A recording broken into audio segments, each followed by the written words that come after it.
대통령이 국민을 마귀라고 부른다? 이거 단순히 말이 좀 거칠다 이런 차원의 문제가 절대 아닙니다. 이건요, 정책 실패를 덮으려는 아주 위험한 신호탄이자 국정 운영 방식의 심각한 결함을 드러내는 사건이에요. 자, 그럼 도대체 왜 그랬을까요? 대통령은 왜 국민을 마귀라고 불렀을까요? 오늘 분석은 바로 이 질문에서부터 시작합니다. 이재명 대통령의 이 발언 대체 어떤 배경에서 나왔고 그 진짜 속내는 뭔지 한번 제대로 파헤쳐보겠습니다. 이 발언이 얼마나 큰 파장을 일으켰는지 알려면요, 우선 정확히 어떤 말이 오갔고 그 뒤에 무슨 일이 있었는지부터 봐야겠죠. 바로 이겁니다. 돈이 마귀가 된다. 모든 논란은 이 한마디에서 시작됐어요.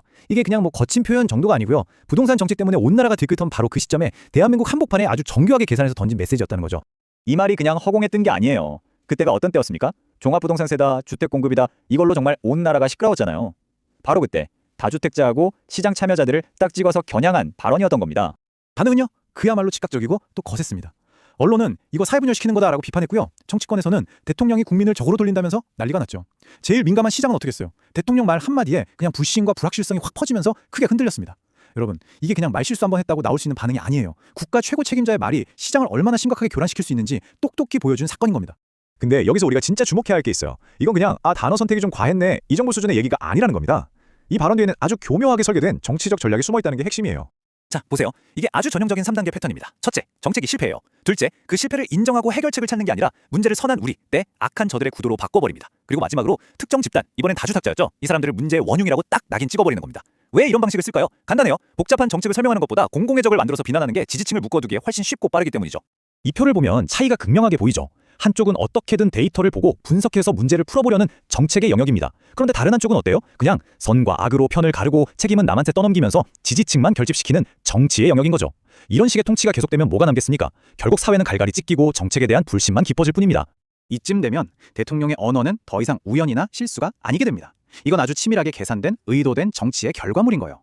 그리고 바로 이 지점에서 우리는 이 의도된 정치가 얼마나 위험한지 직시해야 합니다. 자, 이게 과연 우발적인 실현이었을까요? 아니면 철저히 의도된 정치적 언어였을까요? 답은 명확합니다. 이건 감정이 격해져서 나온 실수가 아니에요. 반대 의견은 아예 들으려 하지도 않고 토론의 싹을 잘라버리기 위해 상대를 악마로 만들어버리는 아주 고도의 정치적 전술이었던 겁니다. 이런 식의 언어 정치가 왜 위험하냐면요, 세 가지 치명적인 독소를 퍼뜨리기 때문입니다. 첫 번째, 정책에 대해서 합리적인 비판을 하는 사람들을 그냥 돈에 미친 탐욕스러운 집단으로 만들어버려요. 두 번째, 넌 틀렸고 난 옳다는 도덕적 잣대를 들이대면서 토론의 문을 아예 닫아버립니다.